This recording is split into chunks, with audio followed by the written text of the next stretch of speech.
Season 4, and a lot of these kids have waited a lifetime for, and that's to play in Giant Stadium, Ken. Yeah, we're ready to go, too, and I was down in the locker room before the game. I'll tell you, even though North lost to Brick last week, they seem confident they're going to win today, Ken.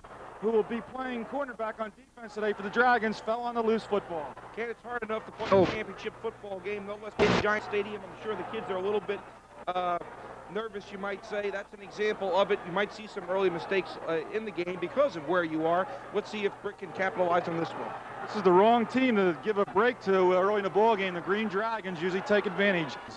Dragons wearing green as they did last week at home. And they go to Big Bonavito, and he's going right through the middle. He is their bread and butter runner, and he takes it inside the 5-yard line to about the 4. Safety man Bob Mangold comes up to make the stop, number 7 for the Mariners. We're going to see a lot of Bonavito today. He's a two-way performer, plays unusual halfback on offense and plays defensive tackle on defense, and both ways today. And very bad break for Toms River North. It looks like Brick is going to capitalize. One play to the right side of the line. First and goal for the Dragons. Number 2 is the alternate quarterback, John Darcy, now in calling signals for Brick.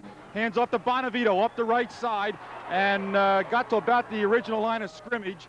And a host of Mariners in there. I see Joel 74 and Jim Gray, number 99, the linebacker, helping out on a stop for the Mariners. So second down, no gain, goal to go. As you said, there was no gain on that play. Good defense by Toms River North. They have a big team. They're a little bit bigger than Brick, and some people think that Brick's a little bit quicker than North. And I think that might be the story this afternoon.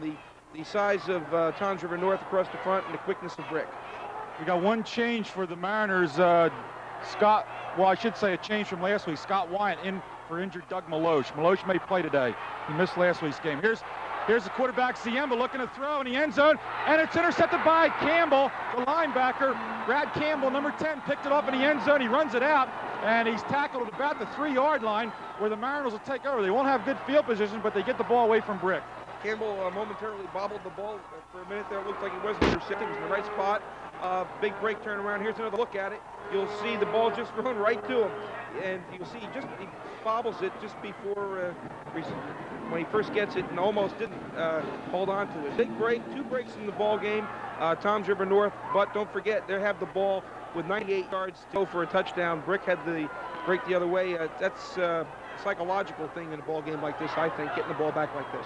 Number 7, Bob Mangold, your familiar quarterback who's been here all year for the Mariners. He hands off to Kenny Seffick, number 16, and we will see Bob Baker today. They tell us that Baker's ready to go. They only played him for a couple plays last week and should have his ankle a lot better than it's been the last few ball games. There goes Baker, number 34, into the game. Bob Bonavito made a stop for the Dragons.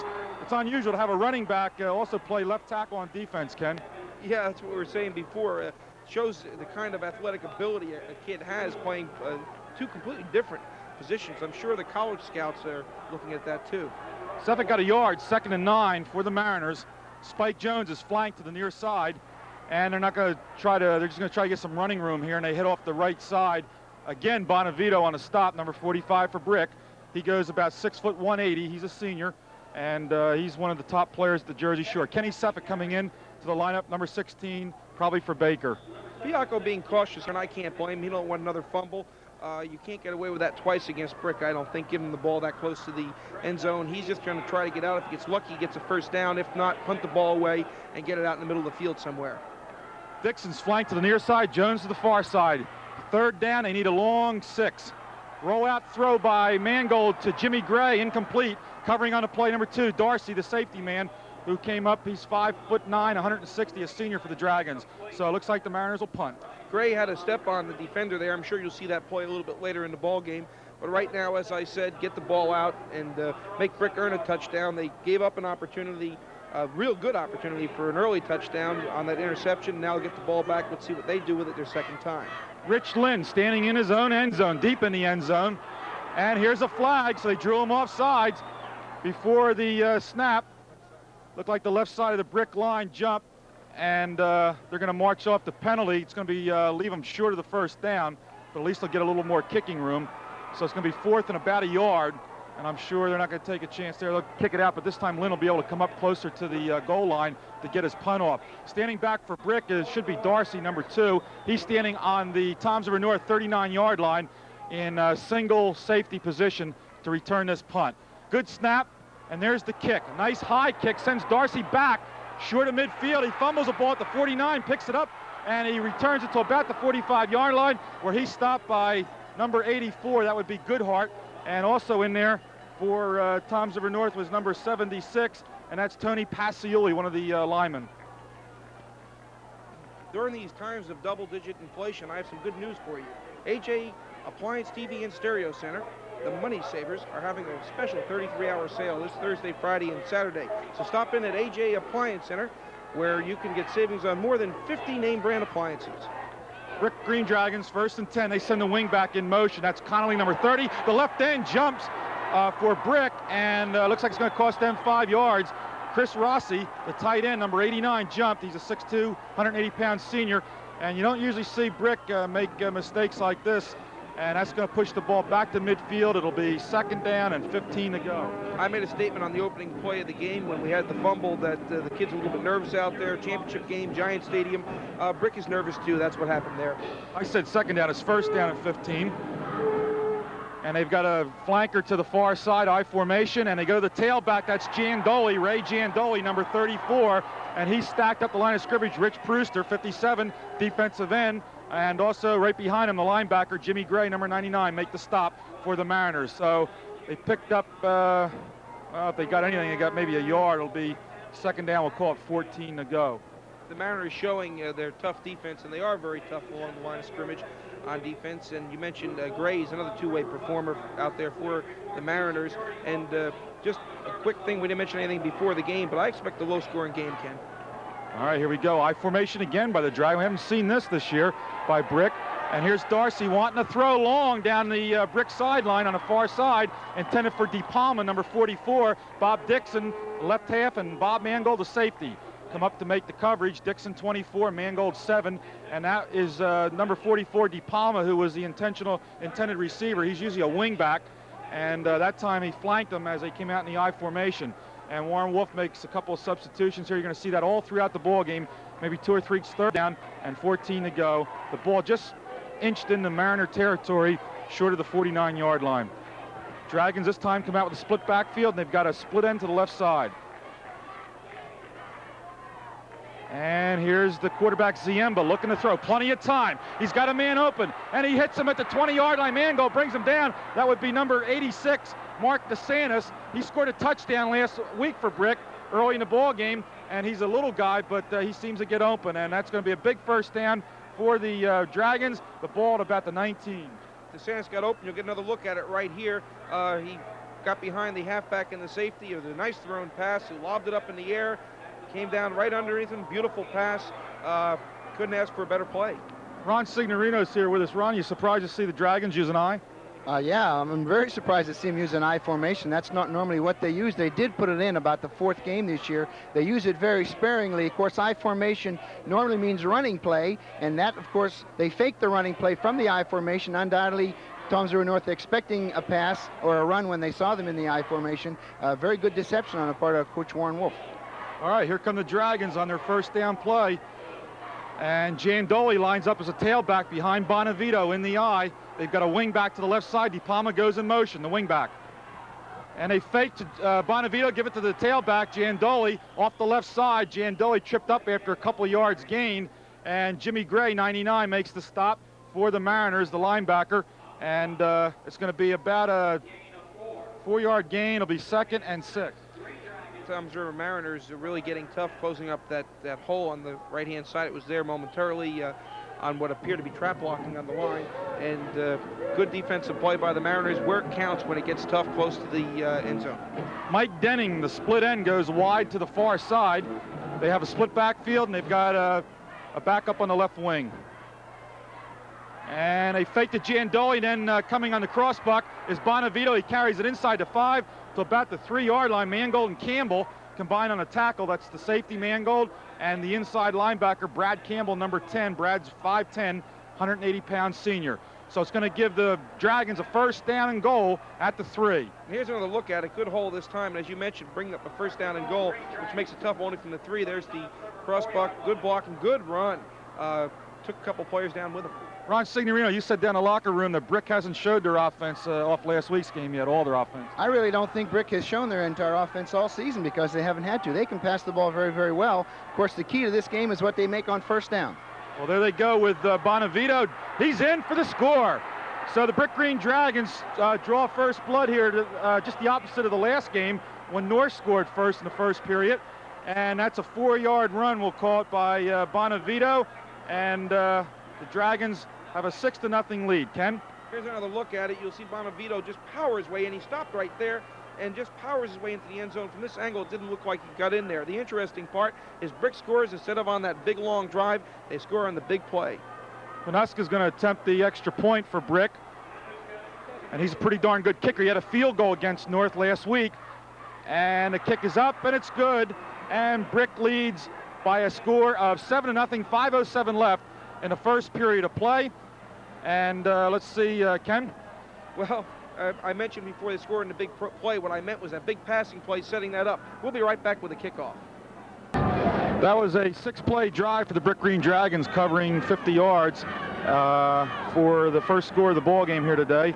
And of course, the big play was the pass of 35 yards, I believe. 35 yards on that big pass play that Darcy unleashed to the little guy, DeSantis. So that was the key play of the drive. And I want to ask Ron something about the defense we might see from Brick today when we get a chance here. We'll get kickoff first. And here comes Panuska, only a sophomore. He's going to have quite a running back. He's the fastest kid on the team, and he does the kicking off the extra points. Here comes number 26, Cassidy. Now, Cassidy's wearing a different number today. Kevin's wearing 26 instead of 22. He returned the ball, and the Mariners will get a 1st and 10 at about their own 27-yard line. Ron, do you think Brick will blitz their linebackers? A surprise last week. Now that they scored first and have the lead again. It's too early in the game, I think, to commit themselves to that, but they are playing a 6-2, which is different for Bricktown. They did use that last week. That's not their normal defense. Coach Fialco is very, very concerned about that because it's tough to run inside. It's a tough defense inside. They're saying to Brick, or they're saying to North, try to run outside on us. We don't think you have the speed to get outside. Well, let's see what the Mariners do. They're going to put a man in motion, and that is Cassidy. And Mango looking to throw to Cassidy on a type of screen pass, and he threw behind him. He had Spike Jones going down in front of him along with Dixon, and just threw it behind him. You know, from here it almost appeared as though he let the ball go knowing that it was covered well. I found Ron's comments interesting about the tight 6-2 defense, and I was thinking to myself on the way up today that here's another look at that pass. You can see what I mean? Like he just didn't even want to catch it. He just let it go. But I was thinking to myself that Toms River North against Pennsauken a few weeks ago, when they got the ball moving, it was straight ahead. Second down play. And boy, did Brick stack that one up. Coming in there is number 50. That should be Steve McCourt, the right tackle, 6', 215 senior. He'll flip-flop once in a while and play the other side, but he's in at the right tackle. And he got help from Bonavito, who plays right next to him. And they really stacked that play up. Ron, no chance for the ball carrier to even get a chance to get going. Here's the replay.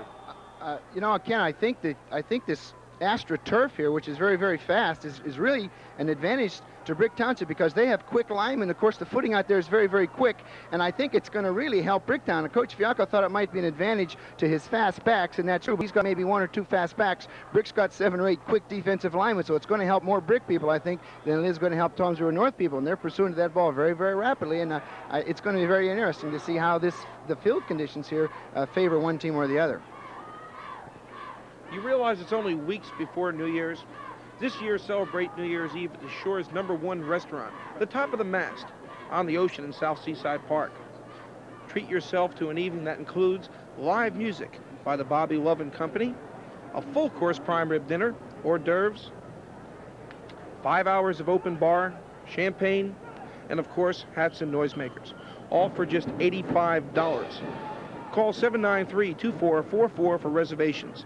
That's 793-2444. Restaurant, 23rd Avenue, on the ocean in South Seaside Park. Also open 12 noon New Year's Day for your dining pleasure. We might point out this is Brick's home game. They had the option. They could have played this game at Brick High School, but they elected to come to Giant Stadium. So Brick is wearing their home green jerseys. They are on the far side of the field, which is the home side here at Giant Stadium. That is the side where the Giants have their bench during the NFL games. And, of course, North They were going to wear gold, Bob Fiacco told me Thursday night, gold shirts, but they're wearing white, and maybe Bob's a little superstitious. He lost in gold to Brick last week, so he's wearing white today. Here's the draw play by Baker, and Baker's going to be close to, he's got a first down, I believe, and Ray Giandoli, the linebacker on the inside, made a stop, number 34. Giandoli, 5'11", 180-pound senior, and Baker, Ron, does he look like he's pretty close to 100% the way he runs? I thought Baker ran very, very well there, and I think that's a play that Coach Fiacco has got to use, the sprint draw play. Now, if you look, this is what it is. You see they've taken a pass, and it's a sprint draw, cut back against the grain, and if you're going to throw the football, the best way to line of a play is because it's a fake pass running play, and it's a very good call. First and 10 for North. They are at about their 36-yard line. Here's Mangold on the keeper play, turns inside, and he's stopped by number 75, Chris Rudder, a 5'10", 180-pound senior. And also John Darcy, the safety man, came up to help out for the Dragons. And they're going to get about 5 on the carry. And it's going to be second down play coming up. And Bob Fiacco continues to alternate his running backs. I mentioned earlier about people being nervous. I think they've all gotten over it now. Brick has settled down. Tonsberg North has settled down. Now they're playing football. I'm even nervous, Ken, sitting in the CBS TV booth here, sitting in, I guess it's Pat Summerall's chair, and you're over there in Tom Brookshire's chair, and Ron Signorino standing behind us. And here comes the Suffolk on the play around the end, and Suffolk picks up a first down. Brian Ziemba, number 10, the left halfback. It's interesting that both quarterbacks also play defense for Brick. Ziemba at left half and Darcy at the safety position. So first and 10. If Ron's representing Cosell, he can leave now. Ron, is that who you're representing? That's right. I'll be sitting in Howard Cosell's chair, right? He's like me. Nobody likes him anyhow, so what's the difference? There's the replay, and you saw Kenny Suffolk picking up the first down, and the ball's right at midfield, which is right where I'm sitting, right at the 50-yard line. Beautiful press box here at Giant Stadium. I'm really enjoying being this nice, warm, comfortable booth while everybody's outside bundled up. Here's Mango looking to throw. He's going long down the sideline to Dixon, and he fights for the ball with Ziemba, and neither one can come up with it. Brian Ziemba right there with Dixon, Bob Dixon, number 24, the flanker back, and he breaks up the play. Good coverage by the Dragons. When you were talking to Ron before, I was looking at the wind, and now's a good time to bring it up. Overhead the stadium, it appears to be coming from our left to our right on our screen, but down below, when you're watching paper, it's coming the other way. That ball got hung up in the wind. If it was thrown a little bit further, if the wind was a little different, I should say, that might have been a touchdown. I sat in the stands on the other side yesterday to watch Phillipsburg play, and I tell you, the wind was really swirling through those stands. Here's the draw play. Baker smothered by Doherty, number 66. Scott Doherty, the monster back, or the Dragon Man, as they call him in the Brick scheme of things. And Doherty, Ron, had a super game last week against the Mariners. He's very, very quick. He bench presses over 300 pounds. He only weighs 160 pounds. And I'd have to say probably man for man, he's as strong as anybody. There again, a 2nd and 10, a passing situation. Coach Fiacco runs the draw play. It's a good call. Even though it doesn't make any yards, it's an important call because it's going to slow down that Brick Township pass rush, I believe. All right, they took a big loss on that play of about 5 yards, so it'll be 3rd down and 15 for the Mariners, are pushed back to the 45-yard line. Cassidy in motion. Mangold fakes to Baker, and he's getting rushed. He gets off an intended screen pass. I believe he was trying to hit Baker after faking to him. And all kinds of green shirts there, and almost an interception, Ken. Yeah, let's get Siggy in here on a description of what that play was. That's a play that they put in this week. They faked the sprint draw. They faked the play that they just ran. They faked the draw to Baker, and then he runs a little delay out of the backfield. It's a good play. However, it was poorly thrown by Mangold. He did have some pressure on him. Lynn standing at his 29-yard line to get this punt off. He gets a low snap. He fumbles it. He gets a low kickoff, and they're not going to return it. Darcy was back there, but he's nowhere near the ball. The ball is going to be short of Darcy. At about the 36, it's down by, looks like Cassidy, number 26, on the coverage for the Mariners. So Brick takes over, 1st and 10. They're on their own 36-yard line, and they're leading in this ball game 7-0 on a Bob Bonavito touchdown run of 4 yards with 5 minutes and 7 seconds left in the first period. We're drawing to the end of the period right now. We're just hitting the 1-minute mark. And it's really nice to have a scoreboard at each end, Ken. Yeah, scoreboard in each end, and how about windows that you can see through, Ken? But at any rate, right now you might see the last few plays when Brick has really the wind in their advantage. All right, here's the handoff to Bonavito after they fake to D'Amico. And Bonavito gets a nice gain of about 9 yards, just short of the first down marker. The ball's at the 45 of Brick, and the tackle was made by Campbell, number 10. Let's run down those defensive players for the Mariners. Campbell calls the defensive signals. And starting today, Rich Brewster, 57 at end. Scott Wyant at tackle. Here's the replay. There you see Bonavito going through the line, carries a tackler for an extra couple of yards. Joe Ellis is 74 at tackle. And here goes wingback in motion, and they go to Bonavito up the middle, and he gets the first down for the Dragons as we're drawing to the end of the first period. 10 seconds. Goodhart made the stop. He is your other defensive end along with Brewster. And Randy, of course, is also the tight end on offense. And coming in is Wyatt, number 95, who replaces Maloche, number 67, who goes out. Maloche was hurt, but he's healthy today, and he is playing. The first quarter has been brought to you by the First National Bank of Toms River, Wallach Sport and Leisure Center, and Bayshore Electric. We'll be right back with the second quarter. First play of the second quarter. Wingback in motion for Brick. And they go to Bonavito off the left side, and Bonavito gets maybe a yard or two. On the tackle is Brewster, 57. I also see Ellis getting up, number 74. And Jim Gray, 99, gets off the bottom. The second quarter is being brought to you by the First National Bank of Toms River, Perkins Pancake and Steakhouse, and Carter Rug Sales and Service. We're going to see Bob Mangold today. He was hurt. We got two Bob Mangolds. They call him Robbie at Brick. He was just in there as the wingback, number 18. So if you see 18 in for Brick, alternating with 30 Connolly or 40-40 Palma, that is Bob Mangold of Brick. Two Mangolds today. And here comes Jan Doley, who's a strong runner like Bonavito. Rich Brewster in there and Doug Maloche on the tackle for the Mariners. And in goes Maloche, so it's Fiacco's alternating Maloche and Wyatt on defense at tackle position. So it's going to be 3rd and 1.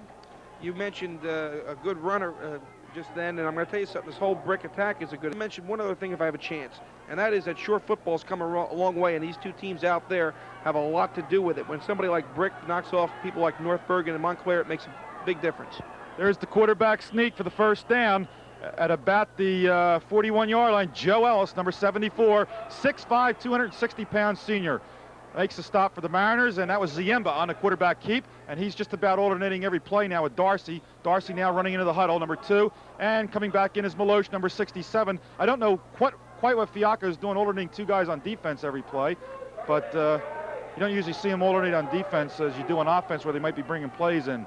All right, DePalma's the wingback, I formation, DePalma in motion. And they go to the deep back. That's Jan Doley. And Jan Doley is stacked up after about a yard gain. Demi's there, number 15, and number 57, Brewster, along with Ellis, and number 67, Maloche. About 4 white shirts in there. Yeah, and I'm going to tell you something. This Toms River North defense is tough, and as Signorino mentioned, his feeling that the defensive line of Brick is not as big, but quicker, and it's going to be very similar to, I mentioned a few weeks ago, Pennsauken. Pennsauken wasn't as big as North, but they were quicker. And guess what? In the fourth quarter, North wore them down. Let's see what happens. 2nd and 9 for the Dragons, the 40-yard line. Here's the quarterback keeper rolling to his left. He's stacked up, and that may be intentional grounding. I don't know. I don't see a flag. So apparently they're going to rule an incompleted pass. Kevin Cassidy, number 26, came storming in there and had that play well covered as Ziemba tried to fake. He sent his backs to the right, and he rolled to the left on the bootleg. Let's take another look at it. It's a very tough call to make for the official. You'll see right here he's trying the pass, but I don't think his arm was in forward motion, Ken. Judgment call by the official. All right, he faked the Jan Doley and then rolled out, and Cassidy didn't go for the fake, and he came up and was ready to smack into the quarterback and did a good job breaking up that play. 3rd down and 9. Number 86 is Mark DeSantis. The little guy caught that big bomb to set up the first Dragon score. He's to the near side. They come in a cross back to Bonavito. He may go. Campbell had to hurdle a man and got delayed, and there goes Bonavito on a touchdown run. That's going to be a 40-yard touchdown play for Bob Bonavito. 9 minutes and 25 seconds left in the second quarter. Bobby Mangold chasing him. Brad Campbell had to hurdle a fallen Dragon, and he got delayed getting out, and no way he could catch Bonavito. And the blocking on the line of scrimmage was absolutely excellent. Where do you see this hole? Bonavito going through the left side, and it was just tremendous. A trap looking inside, makes a cut outside, goes for the flag, outruns Mangold. They call it a touchdown. All right, So there's the touchdown run. Bonavito, 40 yards, and the Dragons now lead 13-0 here in the second quarter. And we got 8 plays, and the distance on the drive was about, what was it, 50-yard drive? About 50-yard drive for the Dragons. So they've done pretty well from midfield, Ken. I would say they have. Surprising the way they're striking here. I didn't think that they would be able to open up such huge holes against this tough Toms River North team. They're doing it here. They're doing it early. And right now they are dominating the game, and they're dominating where it all starts. And that's right at the line of scrimmage. The line play of the Brick Dragons is a superior line play, and they're opening up big holes. And of course, Bonavito making a great cut on that touchdown run, which made it, instead of just being a good 15-yard run, turned it into a touchdown. He's a great back too. Ron Signorino has to call home every once in a while. I think he missed a big play here by Bonavito. Well, I'll tell you, Ken, I'm not too terribly surprised, and I think the thing for the fans to watch now, of course, it's a big lead for Brick, but I hope that North doesn't leave their game plan. It's awfully early in the game, but the key to beating Brick is getting ahead of them, particularly in the second half, and North's not able to do that, so it's going to be a big factor in the game. Here's Panuska. Ziemba holds for him, and it's 14-0 in favor of the Green Dragons. 9:25 left in the first half. Town & Country Chevrolet, Route 37 East, Toms River, is Ocean County's #1 truck dealer. 50 Chevrolet trucks must be sold this month. All types, equipped the way you want them. Immediate delivery, no money down, and as little as $100 per month to qualified buyers. Don't wait, because you can save now. These trucks must be sold now. Get ready for winter at Town & Country Chevrolet, Route 37 East, Toms River. Your budget rent-a-car agency serving all of Ocean County. Okay, Ken, and we are back ready to go here with a kickoff in beautiful Giant Stadium here in the Hackensack Meadowlands. And I certainly enjoyed being up here. Had a chance to go over to Doug Van Horn's restaurant last night, Ken. Doug Van Horn of course, plays with the Giants for many years, and had a nice dinner over there. Didn't see Doug Van Horn. I think he was down in Dallas getting ready for today's game. I have a funny suspicion you may be right. That might be where he was. But, you know, one quick mention while we have a chance. I think that, well, I'll get it after the kickoff. All right, here's the kick. It's a nice high one, and it's going to send Cassidy way back to the 5-yard line, to the 10, to the 15. Now he's going to cut to the outside. He's trying to get around a corner, and the Dragons run him out of bounds at about the 22-yard line. What'll be 1st and 10. Panuska came up there to chase him out of bounds. So it'll be Mariner ball, 1st and 10. And they are trailing in this ball game 14-0. I was here last Sunday, and one of the things I liked about watching a Giant game here last Sunday was watching replays on the scoreboard that all the fans can see in the stadium. And now I really feel like part of it, because today they're getting their video feed for their scoreboard from us, Ken. They came in here and plugged into our monitor, and I always wondered how they did it. Now I found out. It's nice to see our picture going up on the big Giant scoreboard here at Giant Stadium. Ron, on the last series when North was on defense, I know Malosh has been hurt, but they've been alternating on every play there. Bob was sending Malosh in there alternating at defensive tackle with Scott Wine. Any reason why he would alternate a player on defense on the defensive line like that? Well, the only thing is Malosh just got out of the hospital Tuesday, and he didn't practice Wednesday. Thursday was his first practice, and the boys lost a lot of weight. He is a senior. He did start at that defensive tackle all year. I think he's trying to play him, but at the same time not overplay him so that he doesn't get too terribly tired, because he's still weak. Okay, that's the reason why you're seeing him alternate. Here we go with the man in motion, Baker. And Mangold hands off to Cassidy. Cassidy breaks, or Sefik rather, breaks a tackle. That's Kenny Sefik, 16. And coming in for the Dragon tackles, number 68. And that would be, well, we don't have a 68 on the roster, so I have to figure out who that is, because 68 in white is Rudder, but he wears 75 in green, so I don't know who 68 is. I'm still confused by the wind here, Ken. Up top above the stadium, it looks like the wind would be against North right now, but when you see things flying around down low, it looks like the wind is with them. Let's see if they put the ball in the air. It's a 2nd and 2, and here comes Baker. Baker's got a first, breaks a tackle, and he hits up to the 29-yard line. Ziemba comes in there along with Scott Doherty, number 66. Ziemba's number 10 to make the stop. Darcy, the safety, was also in there for the Dragons. There's a flag down there, Ken. I'm not sure exactly who they're calling it on, but I am. All right, here's the playback now. You see Bobby Baker's healthy, and he's got a big heart, and Coach Fialco feels that he's going to play as long as that ankle holds up. And of course, that penalty now is on Bricktown, so there's a break that the Mariners have been waiting for.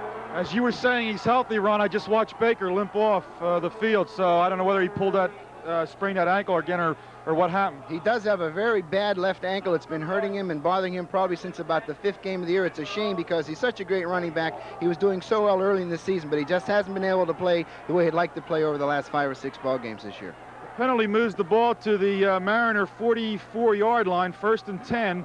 Dixon flanked to the far side, Jones to the near side. Mangold wants to throw, now he's going to run up the middle of the pocket, and he breaks out, and he's got a nice gain. First down.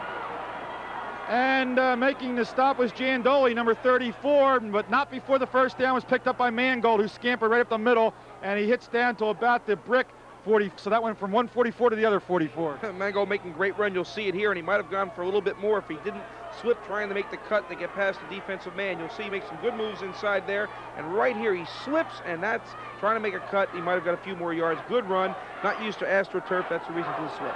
12-yard gain for the quarterback, Bob Mangold, and the Mariner fans are chanting, go, go, go, below us here. Mangold keeps it. He tries to go off his left tackle, and turning the play in was Connolly, number 30, and 34, Ray Jandoli made the stop, but credit Connolly would not let him get by him and turned it in where Jandoli was waiting for him. Ken, the North game plan, I know, is to mix in a lot of passes and keep the thing wide open. So just because they're behind by 2 touchdowns, certainly I don't think in any way is going to eliminate them from the ball game. Mangold, as you saw in that last play, he's a great improviser. When he goes back to pass, he's going to either throw or run, and you just have to keep an eye on him. All right, here we go. Mangold hands off. He keeps it. He pitches back to Cassidy around the right side. Another first down by Kevin Cassidy. And that was a good fake by Bobby Mangold, who faked the Suffolk and then kept the ball and then finally pitched back to Cassidy. Ziemba finally ran Cassidy out of bounds. And that's going to be another first down. The ball will go down to about the brick. Here's the replay. And as you can see, good pitch outside, and by the way, there's some good blocking downfield that you couldn't see that made that play go. All right, Doherty was chasing it, but it was Ziemba who ran him out of bounds. 1st and 10 for the Mariners. The ball is at the 26-yard line of the Green Dragons. 2 setbacks. They bring the linebackers up close, and now Suffolk tries to get outside. He's tripped up by Steve McCourt, and there's another guy who had a super game last week, Ron, the right tackle, a 6', 250-pound senior, Steve McCourt. I think the Brick Township coaching staff feels he might be their best all-around lineman. He has not got a whole lot of credit this year, but he plays super football both on offense and defense, and he's a key man. He's one of the big boys that can maybe stand up against that big, powerful Toms River North offensive line. Loss of a yard, 2nd and 11 for the Mariners. Dixon goes far to the brick side of the field. Spike Jones is to the near side. And here's Mangold, fakes to Baker, looking to throw. It's touchdown to Cassidy. He took the ball on the 1-yard line, and he went in for the score. Called out a 26-yard scoring play. Describe the play. Signorino's here yelling, that's my play. Let him describe it. Okay, what they do, they bring Cassidy out of the backfield, deep down the middle. I think, here's the playback now. I think you'll find the flanker runs a flag pattern, the tight end runs a post, and Cassidy splits the middle right down there. Wide open, a great catch. Mangold lays it up very, very well. And Toms River North's got the kind of offense now that can come from behind, and the kind of offense I know their plan is to throw the ball an awful lot. They're going to mix in the run, and of course they were behind by 2 touchdowns. Now they're behind only 1. We're going to have a real good football game here, Ken. If Brick start thinking runaway, that play certainly changed the complexion of that right now. 26-yard play. Here's Lynn to kick. The holder's Campbell, and it's good. And the score now, with 6:23 left in the first half, the Brick Green Dragons 14, the Toms River North Mariners 7 in the battle for the South Jersey Group 4 state championship. And with the mood changing, we'll be back after these commercial announcements. Scoring drive by the Mariners covered 78 yards in just 7 plays. And of course, it was capped by the Mangold pass to Cassidy for 26 yards. Lynn's kick, making it 7 points for the Mariners. They trail by 7 here at the Giants Stadium. Looking underneath this, I had to say the Brick certainly brought more fans up here than Toms River North. You look across the way, and all you see is those green jackets over here on the near side. A lot of empty seats here on the Toms River North side, although Toms River North making a lot of noise below us on that last drive. Here's the kickoff. Lynn, end over end, goes to the far hash mark, and that should be, I can't see his number yet. I think it's 85 would be, let's get number 85 there for Brick on that return. And that would be Jim Corbett, who we saw get a chance to return a couple kicks last week for the Dragons. He gets a good return to give Brick fairly good field position. They'll put the ball in play 1st and 10 at their 28-yard line. Important series of downs. I think Ron will agree with me. Now that the Mariners got themselves moving, let's see what they can do defensively, holding this Brick attack, try to get the ball back. All right, Mike Denning, the split end, comes to the near side. DePalma's a wing back on the other side. They fake to D'Amico and they give it to Bonavito, and Bonavito stacked up for no gain. Meloche and Prewster, who team up on the left side, made the stop. And boy, that Mariner defense, they're jumping up and down now, making a lot of noise. They should be fired up.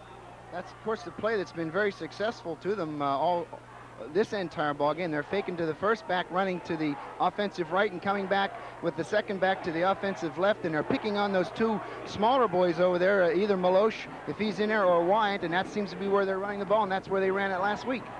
Here comes the wing back in motion to the near side, DePalma. That time they went to the first back, and that's Bonavito. He got maybe a yard or two, and Campbell's in there, number 10, along with, I believe, Prewster, 57, to make the stop for the Mariners. I said it was an important series of downs. It's a big 3rd down coming up, because if they don't make a 1st down here, the Mariners get the ball back with momentum on their side and enough time to get back on the scoreboard before halftime.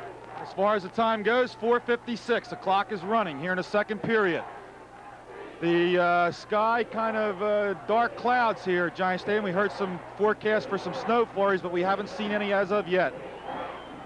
Here's the Dragons play, 3rd and 8. Flag, maybe delayed.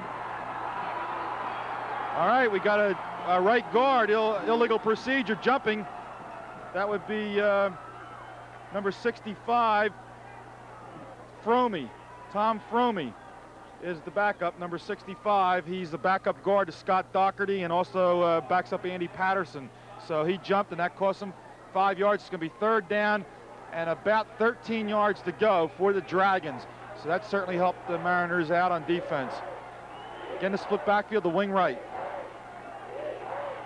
Long count by Ziemba. He bumps into one of his linemen who was pulling, and he still managed to hand off to Bonavito, and he's stacked up by lots of Mariners. Gray, 99, Goodhart, 84, Dixon, 24. Good team defense, and they all stack it up. It'll be a punting situation.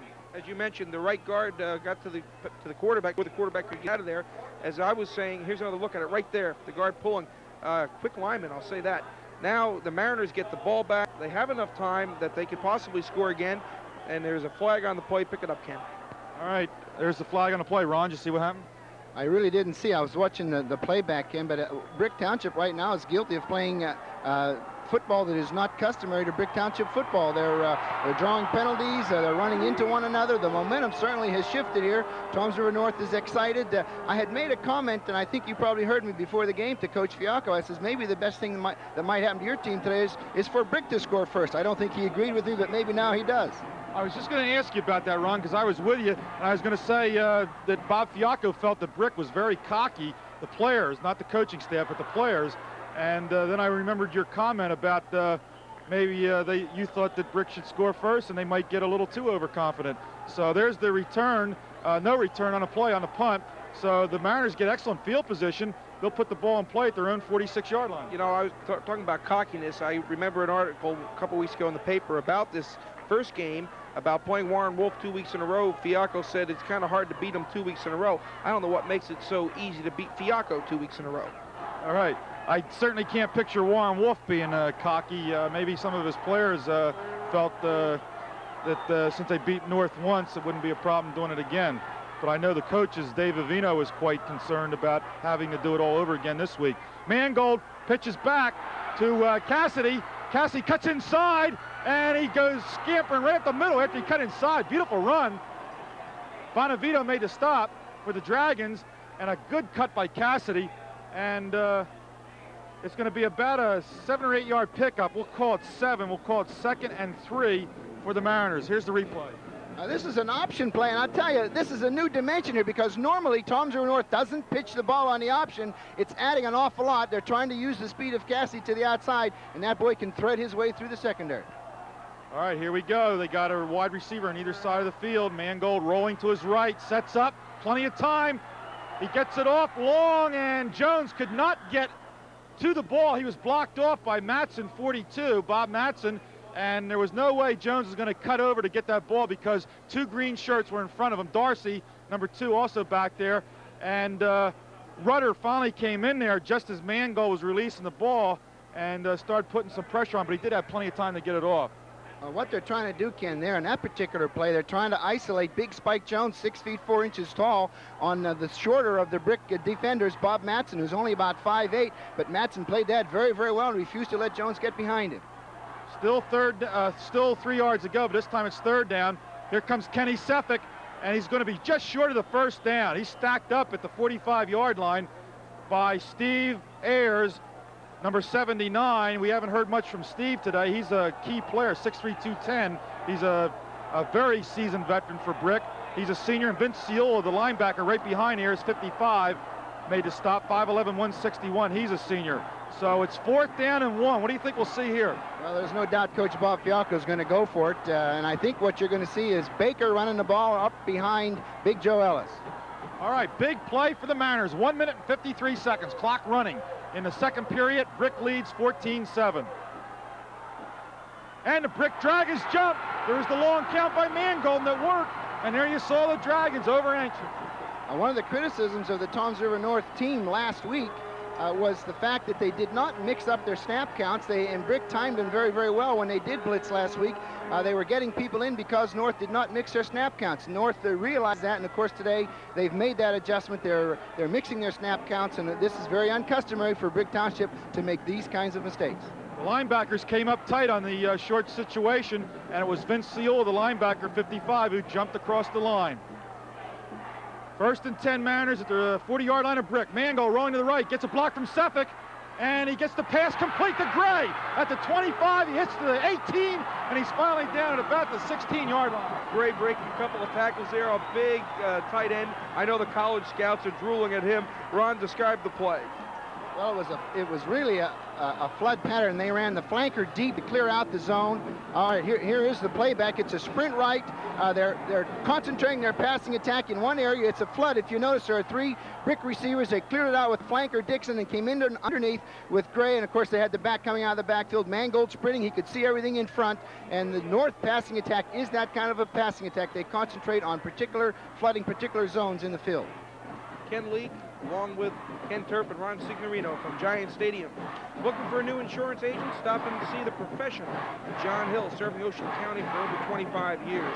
John Hill specializes in commercial and professional insurance. John Hill can meet your insurance needs, whether it's your first car or your new professional building.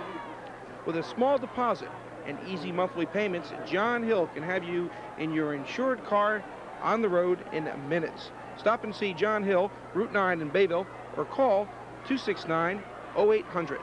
23-yard play from Mangold to Gray, setting up that 1st down for the Mariners. The clock shows 1:20 left in the half, and the Mariners have a 1st down at their own 17, at the Brick 17-yard line. Spike Jones, who didn't come out for football until this year, he's a trackman who played a super game down at Pennsauken with Goodhart out of the game, suspended. And he's been a key player. There's the fumble. Did Brick get it? I think they got it. Brick recovers the football. Number 51 made the recovery. I think it was 51 made the recovery. Let's see who 51 is for Brick on the roster. Russ Brannick. And he was holding the football up, so I'm going to assume he recovered. Here's the replay. I don't think Mangold ever had the ball.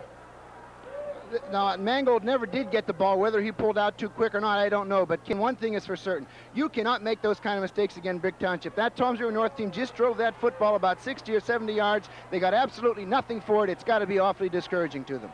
55 seconds. Clock running down. Brick hands off to Bonavito, turns it outside, and he's met and run out of bounds by Cassidy.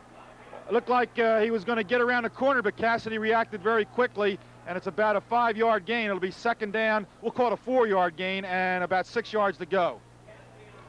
During these times of double-digit inflation, I have some good news for you. AJ Appliance TV and Stereo Center is having a very special sale. They're the money savers. 33-hour sales Thursday, Friday, and Saturday. Over 50 name brand appliances, all reduced during the special sale. That's this Thursday and Friday, AJ Appliance TV and Stereo Center. All right, here's the Brick play, and they go right up the middle with it again. And I think they got the 1st down on this play. Just beat it by about a yard across the marker. So it's a 1st and 10. Ellis made the stop. I didn't see the ball carrier's number. Was it Bonavito, Ron? I really didn't see it, Ken, but what Brick is doing out there now, Coach Warren Wolf is very pleased that his team has broken the momentum of this Toms River North team. He wants to get off the field now with a 14-7 lead. I don't think you'll see anything really exciting here except to, plunge that football up the middle and get off the field with a 14-7 lead and break that North momentum. I saw Goodhart limp off previous to the last play. Tony Signorello comes in on defense, number 77. I hope Goodhart's not seriously hurt, but he was limping pretty well. Bonavito on a carry for the Dragons, got about a yard. Be 2nd and 9. Ellis on a stop, and that's going to be the last play. The clock running down 4-3, and that's going to be it. So here at halftime, we have a score of 14-7 in favor of Brick. Give you those scoring plays again. Brick scored first today, 5:07 of the first period. Bonavito a 4-yard run. Panuska's kick giving the Dragons a 7-0 lead. Then Brick answered again with 9:25 left in the second period. Bonavito broke a 40-yard touchdown run. Panuska again added a kick for a 14-0 Dragon lead. Then the Mariners got on the board with 6:23 left in the half. Bob Mangold passing 26 yards to Kevin Cassidy, and that made it 14-6. Lynn added a conversion, and that's the way it stands right now, 14-7. The Mariners denied on that last drive by the fumble. Town & Country Chevrolet, Route 37 East Toms River, is Ocean County's #1 truck dealer. 50 Chevrolet trucks must be sold this month. All types, equipped the way you want them. Immediate delivery, no money down, as little as $100 a month to qualified buyers. Don't wait, you can save now. These 50 trucks must be sold now. Get ready for winter at Town & Country Chevrolet, Route 37 East in Toms River. Your budget rent-a-car agency serving all of Ocean County. Ken Terp, myself, and Ron Signorino will be back for your halftime activities right after this. Ken, the first half was 2 games. Brick Township in the first half, or the first quarter, and Toms River North in the second quarter.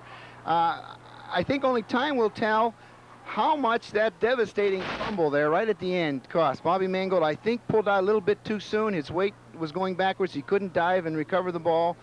North really had driven the ball about 70 yards and got nothing out of it, and only time will tell whether they can come back from that, but that's the kind of thing normally you can't do against a team like Brick Township. Brick, I thought, lost their composure in the second quarter, jumping off sides, some timing, bad timing, backs running into linemen and whatever. Brick was not playing the kind of football that normally they have to play in order to win. So I agree with you. I wouldn't want to have to pick who's going to win. I think 14-7 really doesn't mean a whole lot up there. I think if it gets into the fourth quarter and it's still 14-7, I would then say at that point that is an advantage for Brick Township. But I think at this point anything can happen. The kind of offense that Toms River North is running, they certainly can catch up with no problem. Remember, they were 14-0 down at Pennsauken going into the fourth quarter. So the score, I don't think at this point is critical. I was thinking the same thing, and one brief comment from you. I thought, just my own feelings, that the size of Toms River North wore down Pennsauken in the fourth quarter. What do you think of that? Well, they have worn everybody down. They have owned the fourth quarter this year, and of course, if this game goes into the fourth quarter very close, then I would have to say it's going to be to North's advantage. Here's Lynn with a short kickoff to start the second half, and the Mariners going for that onside kick, and they may have it. That ball is going to be at the Brick 43-yard line. And let's see, the officials untangling Wyant, number 95, down here in the bottom for North. And Toms River North feels they've got it. Let's see, no signal from the official yet. Still unstacking them. Now Brick says we got it, and Brick's going to get it. And the North player getting off the bottom was number 30, Rich Manganella. And he could not get the football. So Brick holds on, and they'll take over to start the second half. 1st and 10 at their own 43-yard line. Brick comes into this game with a record of 9-0-1. The tie came early in the season, a scoreless tie with the Meadowlands Huskies. And we might mention Brick scored in that game, and there was a controversial callback, illegal receiver downfield that cost them a touchdown and the one blemish on their record. Here goes Brick. D'Amico takes the toss from Ziemba, and D'Amico gets maybe 4 yards on the carry. He is finally stopped by Campbell, number 10, for Toms River North. We'll give him 5 yards on the carry, 2nd and 5. He got a couple yards as a result of the blocking and 3 by a good run on his part, powered forward. It was a good blocking on the line of scrimmage by Brick that time. I think, as Ron pointed out earlier, they're very quick, and they really shoot out on that line of scrimmage when the ball is snapped. All right, here come the Dragons on a 2nd down play. They've moved the ball to about the 47-yard line. De Palma in motion. And right up the middle goes Bonavito. He's short of the 1st down, just short. Making the stop for Toms River North. I believe Campbell was in there. Again on a stop, the linebacker. Looks like it's going to be 3rd and 1. Bobby Bonavito doing what he does so well, running straight ahead. He's an excellent straight ahead runner. I think the previous play is an important play to the Brick offense. D'Amico running the ball outside. I know North is defensing Brick tough inside, and for Brick to get outside will give North another thing to worry about. 3rd and 1. Here's the big play. Wing to the left. Split backfield. Long count. Ziemba gets the 1st down by going to Bonavito. Bonavito picks up with a yard to spare. It's going to be 1st and 10 for the Dragons. A ball just short of the 45-yard line of Toms River. Well, it is. It's on a 45-yard line. So 1st and 10 for the Dragons. And again, whether Brick knows in advance or whether they're calling audibles at the line, I don't know. But they always manage in those critical situations to give the ball to Bonavito away from Joe Ellis. They always attack in those short yardage situations opposite of where Joe Ellis is, and of course they usually are making those critical situations. 1st and 10. Jandoli gets the call. Jandoli hitting off the left side of his line. He's finally driven back, but he picked up maybe 3 yards on the carry. He's going to get more than that when they finally mark his progress. And in comes number 55, Cottrell, who was only going to go on offense today, but now they put him in there, and out comes 67 Maloche. You know, a lot of people think the key to an offensive football team is what you do on 3rd down. I disagree. I think it's what you do on 1st down that counts. And Brick, you'll notice, whenever they're playing well and driving well, they always get a few yards on 1st down. They got 4 that time. 2nd down and 6. In motion goes the wing, De Palma. And that time the Mariners are ready for the straight ahead play, and they stack it up. Getting up is number 67, and I think it's 57, right, Brewster, because Maloche left on that last play, and he was on the bottom of that tackle, and they met him head on, Bonavito, and it's going to be no gain on the play. It'll be 3rd down. They need 7. They actually lost a yard. North was in a gap defense that time. They're 2 big tackles taking the inside gap. They got penetration, and the Dragons never had a chance. Wing to the right this time. Darcy fakes the jump pass, pitches back to Jandoli around the right side. Jandoli is not going to get the 1st down.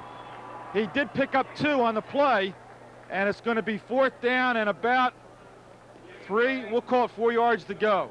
That's what you call a gimmick play. Coach Wolf is aware that Coach Fiacco is zeroed in on that jump pass. So here it is. You see they faked the jump pass, and this was a planned play. It's a gimmick type of play where he pitches the thing back out to Jandoli, and of course the North was there. They defended it very well.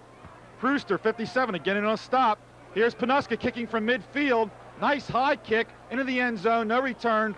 No chance at all to bring that one back. Dixon standing over there and watching the ball sail out of the end zone. So it'll be 1st and 10 Mariners at the 20-yard line. Well, here we'll see the Mariners with the football. And again, I'm confused about this wind, Ron.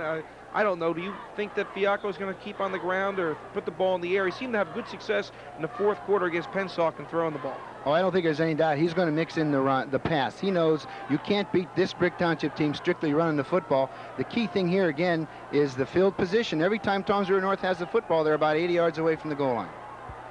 Mariners send the man in motion. That's Baker. And Seffick gets the call. Seffick got maybe a yard or 2. And he stacked up number 79 for the Green Dragons, makes the stop, and that would be Steve Ayers, that big defensive end. Ron, do you think that Baker's still 100% out there? You sure didn't look it there, and he's running off the field now, and he looks like he's favoring that left ankle. Coach Fiacco said he's going to play him. There's no tomorrow, and he'll play him as much as he can. Bobby Baker has a lot of heart, but I think his ankle is bothering him. Dixon comes to the near side. Jones goes to the far side. 2nd and 9 for the Mariners. 7:22 left in the 3rd period. Brick leads 14-7. Mangold keeps it, turns inside, and gets a nice run. He's going to be short of the 1st down. Jandoli, 34, the linebacker, made the stop for the Green Dragons. You know, nobody knows better than Ron Signorino how kids react to things. I'd like to ask him how he feels the kids at Toms River North have reacted to, as we watch the play here, a good run on the keeper. But I'd like to ask Ron, we get a chance, how he feels that Toms River North Mariners are reacting to Coach Fiacco retiring after this game. I think at this point, Ken, they're probably not thinking about it a whole lot. Their mind is on the game. I think it probably did help them have a better week of practice, and that's really the most important thing. All right, here we go. Third down play. They need 2. Mangold fake to Baker, pitches it back to Cassidy. Cassidy may break loose. He's into the Brick territory, run out of bounds. He got the first down very easily and a lot more on that carry. So he's running out of bounds right in front of the Dragon bench. Cassidy with a lot of speed. They're lucky they caught up to him. He was held up a little bit, and that's the only reason that was not a touchdown, Ron. Right, here's the playback, and this is a very important new phase to their offense. The fact that they are executing their triple option now with not only the possibility of the handoff or the keeper, but now the pitch. A new thing to the Toms River North offense, and of course, Brick's now got to defend not only the dive, they got to defend Mangold on the keeper, and now they've got to defend Cassidy on the pitch. It's a tough thing to do, and the Dragons are having trouble trying to do it. A very important thing, and I think you're going to by Toms River North today. Cassidy picked up 21 yards in the first down for the Mariners. Vince Seal, the right linebacker, number 55, finally rode him out of bounds, but not before Cassidy reached the 50-yard line. 1st and 10 for Toms River North. Split backfield once again. Suffolk and Cassidy. Mangold rolls out. Suffolk stays in the block. Mangold loses the football. He lost the football. He got stripped, and that should be, that's 51. Brannick, I believe. Russ Brannick, number 51. Give you an idea of his size. Russ goes about 5'8", 185. He's a senior. He just took the ball right out of his hand. He didn't even know it was gone. I tell you, I've never seen anything like this. Toms River North drives the ball, and then they make the big fumble or the big mistake, and North, Brick just takes advantage. They'll probably run 3 and punt, and North is going to be 80 yards away from the goal line again. How much longer can Brick keep this up and get away with it? It looked like he was worried about number 50, McCourt, and didn't even see Brannick standing there, and Brannick just reached in and grabbed the football. 1st and 10, here's Ziemba pitching to D'Amico. D'Amico, the halfback on the left side, gets some pretty good yardage. Goodhart, 84, finally made a stop, but not before D'Amico picked up about 5 yards. There's a flag on a play. Flag on the play. I didn't see what the flag was. We'll have to pick that up, but I'm going to tell you something. I was watching the guards of Brick pull on that play, and you want to see a couple of good pulling guards make some fine blocks. Brick has a pair. Well, it's going to cost them, though. They're going to bring that ball back, and it looks like a big one, 15 yards against the Dragons. That'll push the ball way back to the Brick 36-yard line. So a big break for the Mariners. Ron, did you get the penalty? I didn't see what it is. They just holding on one of the Brick offensive linemen. And again, Brick is making uncustomary mistakes in this ball game, but they haven't turned it over. And of course, they've got a 1st and 25 situation here. I think they've got to put the ball up. The wind is swirling. The wind is a factor. It'll be interesting to see what they do. 1st and 10 Dragons. Darcy straight back to throw after faking to one of his backs. And he's got one of his ends open, and Cassidy was right there in the coverage, and that was number 86, Mark DeSantis, who made that big catch in the first Brick drive, and that time Cassidy was right there. He had a step on Cassidy. The ball wasn't thrown as far as it could have been. I think if it was led a little bit further, could have been a completion. Here's another look at it, Ron. Okay, notice it is a passing formation, a wide out to either side. Darcy goes back. He's a good long thrower. The wind is swirling. That would have been a very, very tough catch for young DeSantis to make. He's only 5 feet 5 inches tall. Okay, helping us out today is our statistician, Billy Schultz of St. Joseph High School, and our spotter. We got a Signorino team here today. Ron Signorino Jr. Doing the spotting here in the press box for us. As Brick goes with Ziemba this time at quarterback. Ziemba gets plenty of time. Now he tries to scamper out of the pocket, and he's tripped up and down to the 31-yard line, and making the play was 67, Doug Maloche, who had been injured, and he's been playing sporadically here, coming in and out and getting some rest. And that time he was in there, and he didn't let Ziemba get by him. He reached out and tripped him up. That was a big play because it went backwards a little more. Ron? The thing that Brian Ziemba probably doesn't like to do, Bobby Mangold, of course, will run the football. Ziemba doesn't like to do that, but the important thing here is he won't make the big mistake. He refuses to throw into the crowd, not turning the ball over to Toms River North, even though he's not really a real effective runner. The important thing is that he doesn't make the mistake. Got 3rd down and very long yardage for Brick. DeSantis is to the near side as a split end. And here comes Bonavito, and Bonavito may get the first. No, good tackle. he was short of the original line of scrimmage when Dixon finally nailed it. If he could have got by Dixon, he might have either gone all the way or at least gone for first down yardage, but Dixon made a good open field tackle. But again, Ken, I'd like to say that was a well-designed play. Again, the sprint draw, a passing situation. This, of course, is the situation. Goes back to pass. It's a fake pass. Very important play. Toms River North's got to think about that now because Brick, you know, is going to come back with it. Well, Brick's going to punt. Here's a high one by Panuska. And diving for that ball, very dangerous play.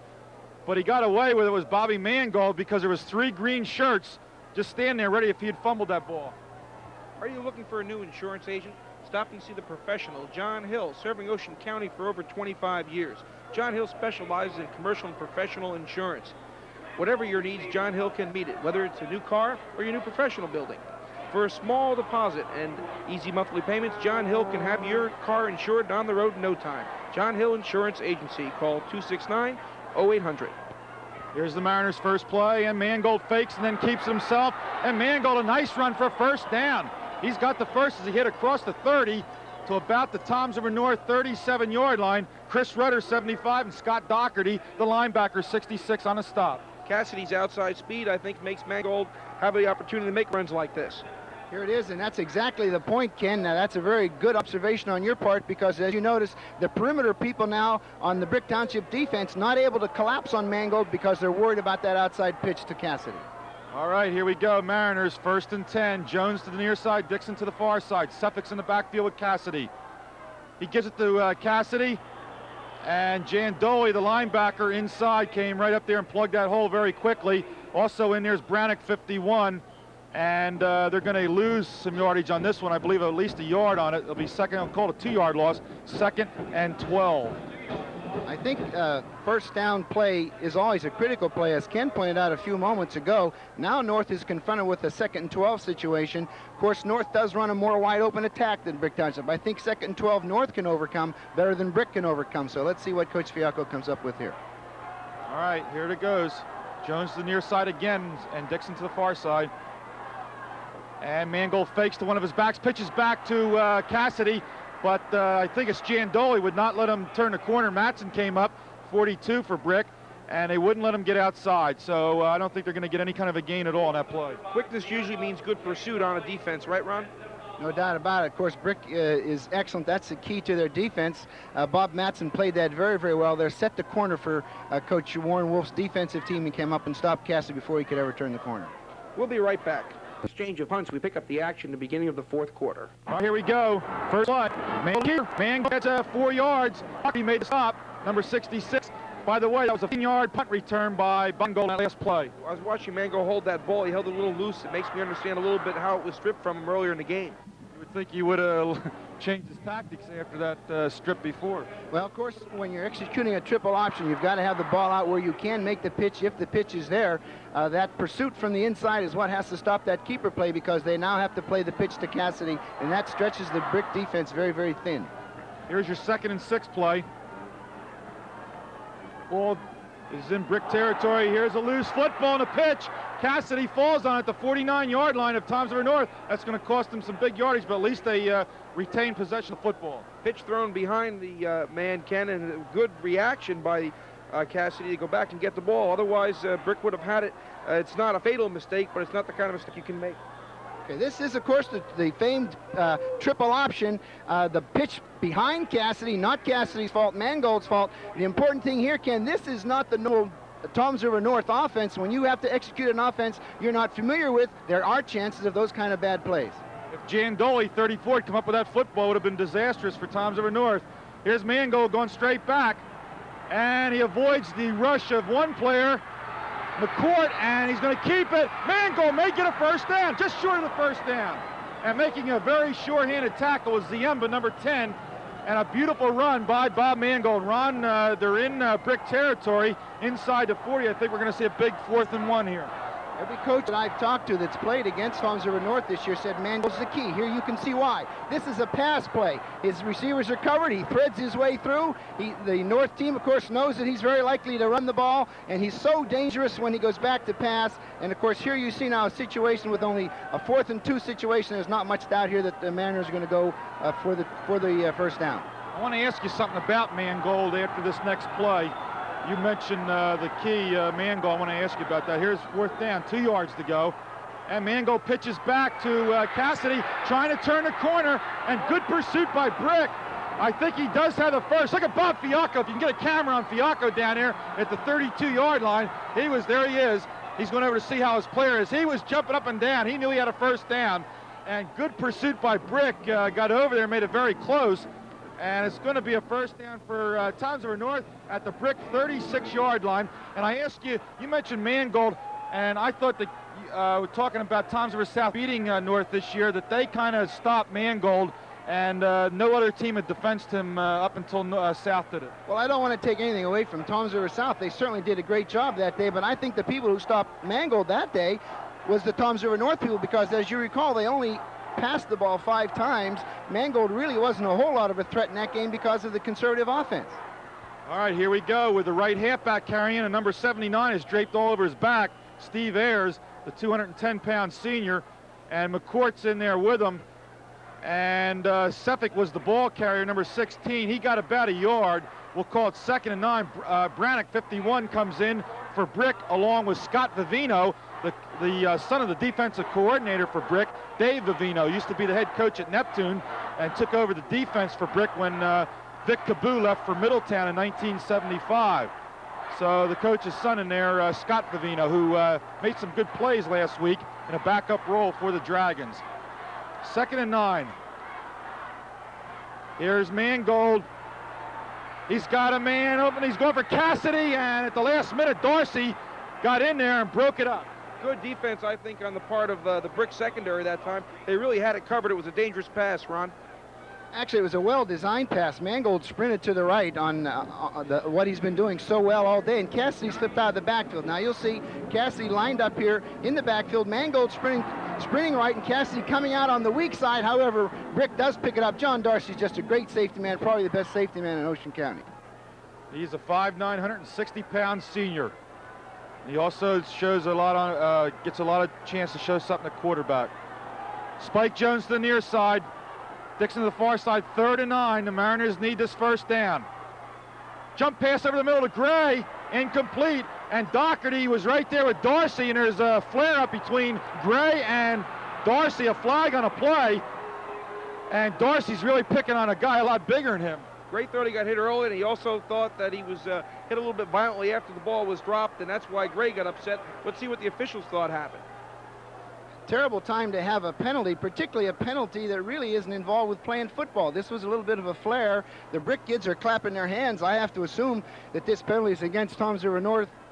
I don't know what Gray said. I don't know what went on. But the point is this. It's one thing to hold. It's one thing to clip. But after the ball is thrown and really it's a dead ball foul, it's so foolish in a game like this with everything on the line, the state championship, to pick up this kind of a penalty. It's too bad. And, of course, that is going to hurt Toms River North. It's a dead ball foul, so in my judgment, Ken, they will not get that down over. So it's going to be a 4th down situation. And it looks like the punting team now is going out on the field. Gray was never really open on a play. Doherty did a super job, the linebacker, the monster back, who followed him as he came up the middle for that pass, and he was right there with him. So it's a punting situation. The penalty brings the ball way back to the Brick 49-yard line, and Lynn goes back to his own 35. Darcy is the single safety for Brick. He's standing on his own 19-yard line. The clock shows 8:49 left in this ball game.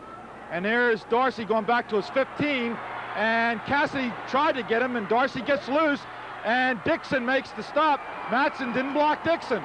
He had a blocker. I thought he was going to get a chance to get to the sideline, but Dixon could not be blocked, or else Matson couldn't get an angle on him. The important thing here, I have to keep making the point, is field position. This is a little bit different now. You've got a situation now where Toms River North has the field position. Brick Township's got to put the ball in play from their own 16-yard line. They're not accustomed to doing that. They're going to have to make some first downs. If they can't make any first downs, then Toms River North is going to get the football in Brick territory. There's still 8 minutes to go in the game, and it's critical here now that the Brick offense move the football against that tough North defense. Russ Brannick up over the ball at center for the Dragons. In motion goes the wingback. And they stack up Ziemba. There's a loose ball, and North comes up with it. Wyatt came up with a football. They got to him before he ever ever got anywhere with the ball but turned around, the quarterback I'm speaking of. Ron, I'm a little excited. You can explain it better than I can. Jim Gray, of course, could not run the football. The officials ruled indeed that it was a fumble. However, Gray was down when he picked it up. So Toms River North now has gotten the biggest break. Brick Township has made the fumble. Here it is. You see, Ellis shot the gap through there and got a hold of Ziemba before he ever got the ball off. And of course, that's the first really big break now that Toms River North has had in these 2 games against Brick Township. Scott Wyant, 96, is the one who came up with a football for the Mariners. As Ron said, he couldn't advance the ball, but the Mariners get it. Beautiful field position. There's a flag thrown here. Delay of game. Toms River North too long in that huddle. Now the ball was marked at the 17 of Brick. Now that's going to cost them 5, right? So they'll push that ball back to the 22. It'll be 1st and 15. Boy, I wasn't watching the North huddle. As Kenny Leak just said, it didn't seem that long. All right, here they come. Dixon to the right, Jones to the left, or the short side of the field. Mangold to quarterback, 1st and 15. And here's Baker, not going anywhere. Vinciola, 55, led the charge. Bonavito also in there, 45. And Giandoli, 34. There's a lot of room to the other side of the field. Ron, we're going to see something going in that direction. I don't think there's any doubt. Mangold loves to sprint to his right. The wide side of the field is to the right. This situation, North can overcome. They've got the kind of offense where a 2nd and 16, 2nd and 17 situation, they can overcome it with their wide open offense that they're using here today. Cassidy and Baker are the setbacks. Jones to the near side, Dixon to the far side. Mangold rolling out to the right. He's got Baker blocking along with Ellis. He goes and turns it, and he's going to be short of the original line of scrimmage as he finally decided to keep the ball and run it. And Rick is there. It's going to be a 3rd down and 12.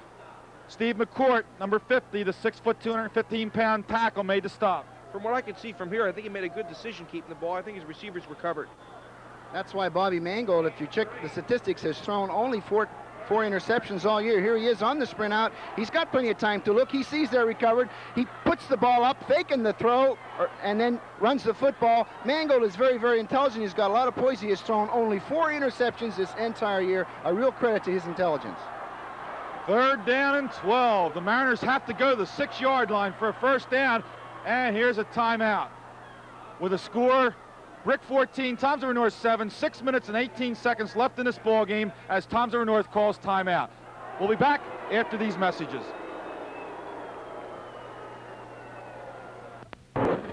North should score right now, trailing 14-7. Ron, what would they do in a conversion? What's the story here as far as if this game should end in a tie? Normally, I would say Coach Bob Fiacca would go for the 2 points, Bob not being one to ever play for a tie. However, this is a state playoff game, and there is a procedure for playing off a tie game. There's no way that this game can end in a tie. So if North should score, it would be a very tough situation there. I really am not sure what Fiacca would do. My guess is, knowing that his team is bigger and that they are dominating the game, my guess is he would kick, go for the tie, and then if the game goes into overtime, win the thing in overtime. The game cannot end in a tie. We'll try to talk about that exact procedure as time wears on. We get some time, Ken.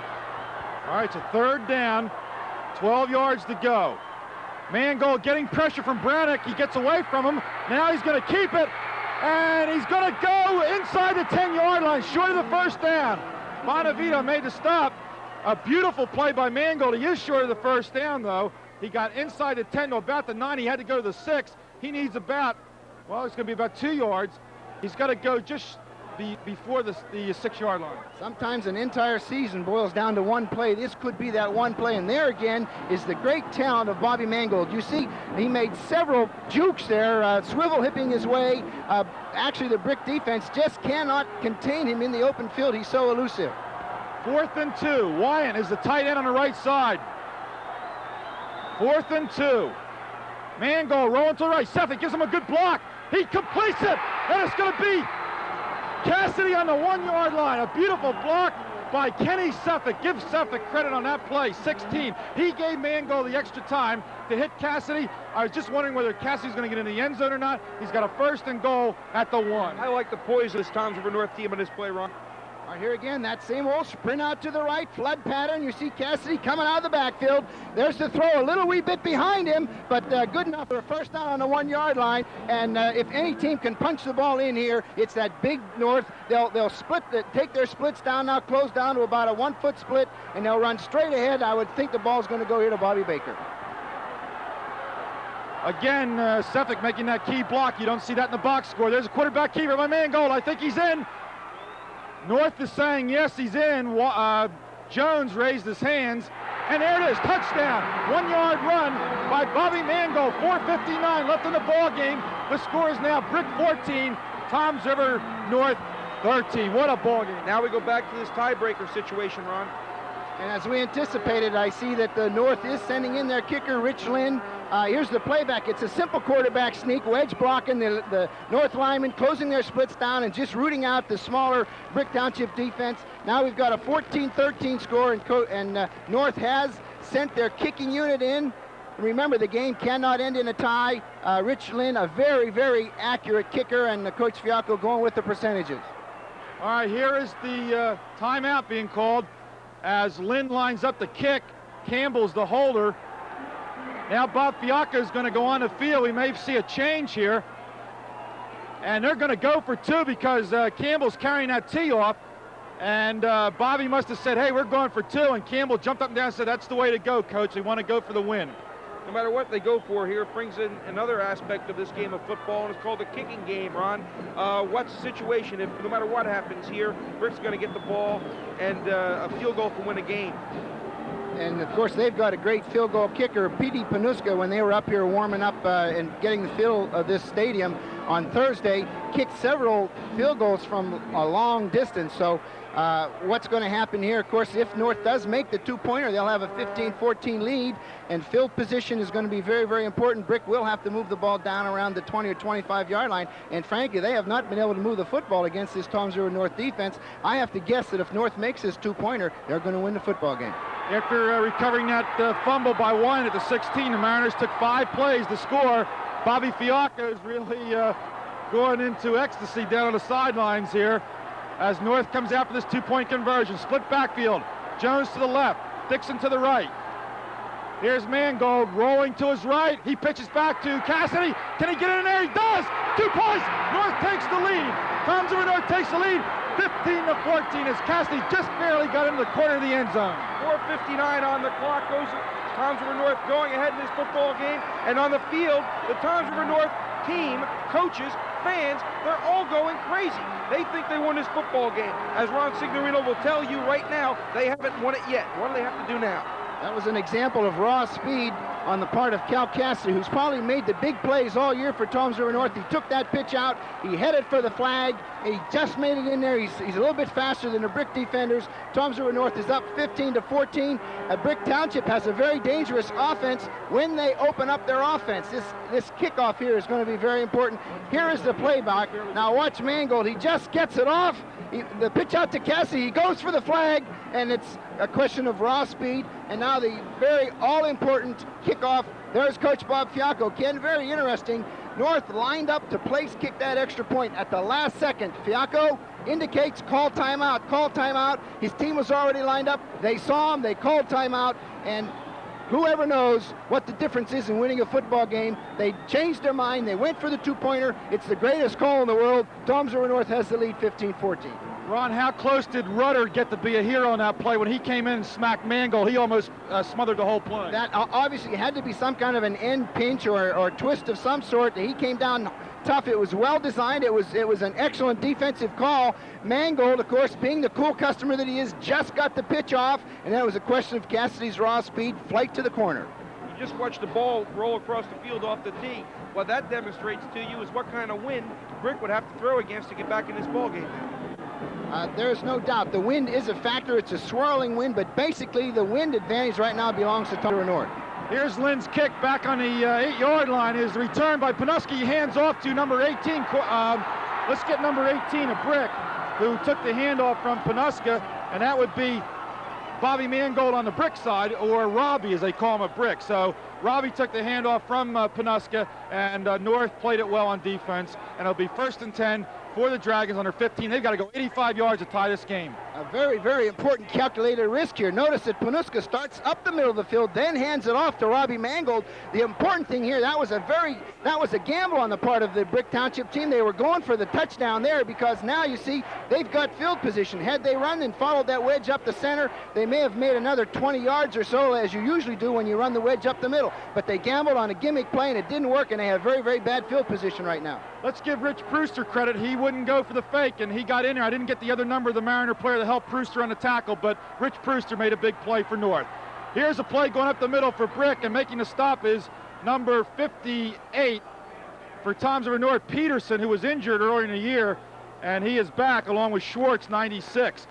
So, or Wyant rather, 96. 4:20, there's the clock here at Giant Stadium, and they got about 5 or 6, we'll call it a 6-yard gain. 2nd and 4 for the Dragons. Wing back in motion, De Palma. Pitch back, coming around the side is Giandoli. Giandoli being chased by Mangold, and Dixon finally makes the tackle. Giandoli a first down at the Brick 35-yard line. Giandoli and Bonavito are very, very strong runners. Of course, Coach Warren Wolf sending them outside. The North defense packed up inside. Brick has run a very conservative offense today. They've been staying inside. They're trying to get outside now. The clock is against them. Here it is. It's nothing but a power sweep. They get the crackback block from the outside defender, and there's the strength of Giandoli running over Dixon and fighting for that extra yardage. Brick has now moved the ball very, very effectively in those two plays. They're out and out of the 35-yard line, but they're still 65 long yards away with a plodding type of offense. There's only 3 minutes and 58 seconds left. I don't know if Brick Township can do it. They're going to have to open up. Very sharp blocking by the Dragons on that last play. They chopped a couple guys down at the line of scrimmage and made that play go. Here it is, 1st and 10. Long count by Ziemba. And he gives a draw play to Bonavito, turn it outside. He's trying to get around the corner. Demi chasing him, but a good defensive play. Demi got help. Cassidy came up there to help out Mike Demi. He was chasing Bonavito, and it looked like Bonavito was going to get around Demi, but Cassidy was there. I was watching to see if he could get outside. It was a run to see if Cassidy could get up there in time. Cassidy did his job. He was a little late getting up, but with his speed, he was able to react and made a good play. I think the important thing here to point out is that the field goal threat, Coach Warren Wolf, a big believer in the field goal. Coach Petey Panuska is effective from the 20 to 25-yard line, so if they can simply move into field goal position, they can kick and win the game. All right, Cassidy held that play to a 2-yard pickup, 2nd and 8. And there's the pass, and for number 86, Mark the 6. Another long count by Ziemba. Almost got tackled, and there's a mix-up there. Bonavito takes the handoff, and it looked like Cottrell was almost going to stop that play along with Ellis before it could even start. Big number 74 is quick, isn't he, Ron? No doubt about it. He may be the best major college prospect on the field, Joe Ellis. Bobby Bonavito, I tell you, he's got all heart, even though there was a collision in the backfield. And you'll notice this is the sprint draw, which was effective before Bonavito making some big runs. But you see, there's the collision. But look at the determination. He hits up in there, and he's got the thing close enough. It's now a 4th and 4 situation. Timeout on the field, and of course, Warren Wolf out there talking his offense. During these times of double-digit inflation, I have some good news for you. AJ Appliance TV and Stereo Center, the Money Savers, are having a special 33-hour sale this Thursday, Friday, and Saturday. AJ handles over 50 name brands of appliances, TV, and stereos, and they'll all be reduced. So don't hesitate. Prices will never be lower. That's this Thursday, Friday, and Saturday. AJ's special 33-hour sale. AJ Appliance TV and Stereo Center, 237 West Toms River. Call them at 349-2110. Ken Terp here in the CBS TV booth here at Giant Stadium as we're doing the game here at Channel 8, and with me Ken Leake, who you just heard from, and also Ron Signorino, the former coach of the Toms River South Indians, and spotting for us is his son Ron of the Toms River South Indian team, and our statistician Billy Schultz of St. Joseph High School. Team effort here today at Giant Stadium for Channel 8. 4th down play. They need a 5-yard pickup. They pitch back to Giandoli on a sweep, and Demi trips him up, and he did not get it. The Mariner defense has held. Demi turns it inside, and then he got help. Mangold came up there. Cottrell was there, 55, and there's an injured Mariner, and that is Campbell, was also in on a stop. Brad Campbell got up there like he's holding his wrist, but now he's coming off the field. You see his shaved head, as the Mariners all shaved their head before the game. Ron Signorino started that many years ago at Toms River South. Here's the replay.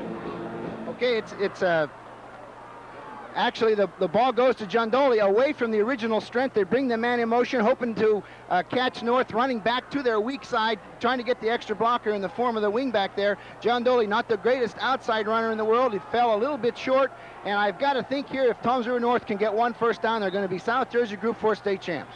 The Mariners, a big defensive play at the brick 44 where they held. Here's a flag on the play. Too much time probably charged against Toms River North. Now, wait a minute now. Yeah, they are going to march it off against North. The clock shows 2 minutes and 4 seconds left in this ball game. Toms River North has rallied to take a 15-14 lead. They were down at the half, 14-7. They were down 14-0 at one point in this game. And we saw Toms River North rally against Penn Saucon. This game reminds me a lot of that game, almost the same score. Exactly. What North will do here, I think, Ken, is be very conservative. Don't make the fumble. I think you'll see straight ahead, very simple plays, and then if they have to, punt the ball. You saw what Ron just said. Mangold just falls on the football, and they're going to try to run that clock out. They got to run off 2 minutes, exactly 2 minutes left in this ball game, as Mangold just fell on the ball at the 50-yard line. So it's going to be second. They actually lost about a yard on a play, so it'll be 2nd and 16. Considering where we're playing at Giant Stadium today, I can't help but think of the miracle of the Meadowlands, as they call it in Philadelphia, and we're not going to see one of that, a Pisarcek fumble for a touchdown. That happened last year here with the Giants and Eagles. The Giants lost it on the last play as they tried a handoff, and I think everybody remembers that play. If they didn't see it, they certainly read about it. Most unusual play in football. Of course, there was one this year in the Giants-Kansas City game, which Giants ended up getting a gift on a strip tackle late in the game when they looked like they were beaten. You realize that it's only weeks to New Year's? This year, celebrate New Year's Eve at the area's #1 restaurant, the Top of the Mast, on the ocean in South Seaside Park. Treat yourself to live music by Bobby Love and Company, a full-course prime rib dinner, champagne, hors d'oeuvres, 5 hours of open bar, and of course, hats and noisemakers. That's the Top of the Mast on the ocean, South Seaside Park. Call for reservations 793-2444. Here's the Mariners on 2nd down and 16. And they blitz the linebacker, but they get the handoff to Sefik, and he gets outside. There's only one man there, and Sefik gets a first down. There's only one man over there. That was Ziyemba. They shot the linebackers in. Giandoli blitzed, and they had a lot of wide open spaces over there. And they're going to mark it short of the first down. I thought he had it, but his knee hit. Ron, here's the replay. I think North shouldn't do anything fancy here to get this first down. I think they'll bang up or a straight ahead dive. They've got several things on their side here. First of all, if they're leading, the clock is on their side, and of course field position is on their side, so they're in good control. Vince Sewell, the linebacker, finally made a stop for the Dragons on the last play. Mangold sneaks for the yardage, and I think he's got it. He's got it. 1st and 10 for Toms River North. Hate to change the subject, but it is very interesting sitting here at Giant Stadium and watching our video replay from our cameras on the scoreboard here at Giant Stadium. I'm really very proud of that. A lot of satisfaction, and we're going to tell you who the people are work behind the scenes here at Channel 8 after the game on our wrap-up, as we had a lot of people to thank here. We conclude the 1979 football season. There you see the scoreboard with the situation. They're having a measurement right now. Bob Mangold is down there right over the ball, and it's 1st and 10. There you see Mangold signaling how much they made it by. As he walks back to his huddle, he's looking over to the coaching staff, and it'll be 1st and 10. The ball's on the brick 34-yard line. With 1:08 left in the game, I think it's safe, unless something really crazy happens here, to say that the game is over. And I think we're going to pick a player of the game. We'll have to get together here and decide who we're going to give the award to. Don't ask me that question. I wouldn't want to know who to give that award to. Probably Cal Cassidy. He certainly made the big plays. Brick Township has one timeout left unless North makes a really bad blunder here. Toms River North are South Jersey state champs. I'm going to vote for Bob Mangold, and I'll let you two guys huddle and see what you come up with for our player of the game. And North is just going to run this clock out. 35 seconds left. Shall we give it to a lineman? I'll tell you what. You said Mangold, I couldn't argue with that. Ron said Cassie, I couldn't argue with that. But neither were my choice. My choice was Big Joe Ellis. I think he did a heck of a job, and getting to the quarterback, as big as he is and as quick as he is, I think was a big factor mentally on that quarterback. And you know something? Let's give all three of them one. That sounds good. I like that. Well, it's not very often that you recognize those offensive and defensive linemen. Joe Ellis, of course, is a great one. The real winner here, of course, is New Jersey State High School football. These are two great football teams here. They've pulled this thing off up here in spacious and beautiful Giant Stadium. It's just a great event for Ocean County football. Coach Bob Fiacco out there now took his hat off, showing everybody his shaved head. He's a very, very emotional person, and what a way to go out and retire as coach of a state championship football team. Here you see Bob Fiacco. Look at him do his act here. There's his shaved head, and he's doing cartwheels. All the Mariners looked over to the brick stands and held up the "We're number one" sign, and they've waited a whole week. It's been a long week after losing last week. You sure he's not a stunt man for Kojak? Looks like. Here comes the Mariners out of the huddle. So congratulations to Bob Mangold. The quarterback is running back Kevin Cassidy, and the big Joe Ellis representing that line for Toms River North is our 3 players of the game. We'll give 3 awards today since they brought back the South Jersey Group 4 championship, if they can hold on for the last 35 seconds here. And I know Brick is not going to quit yet. They've got a lot of pride over there and a lot of tradition. They won the first championship ever, the first championship game ever played down Atlantic City Convention Hall, and they are not going to quit yet. As North comes out of the huddle, you just saw the Mariners stands there in that last shot. Here's just the quarterback falling on the ball. Clock running, 30 seconds, still running, going down. That may be the last play.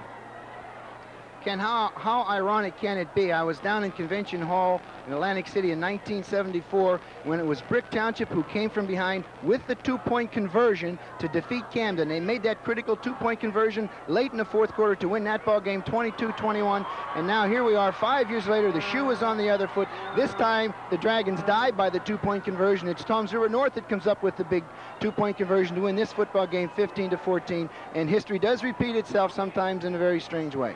And we want to certainly say Bob Fiacco goes out in quite a farewell here today. There you see Coach Fiacco's last game.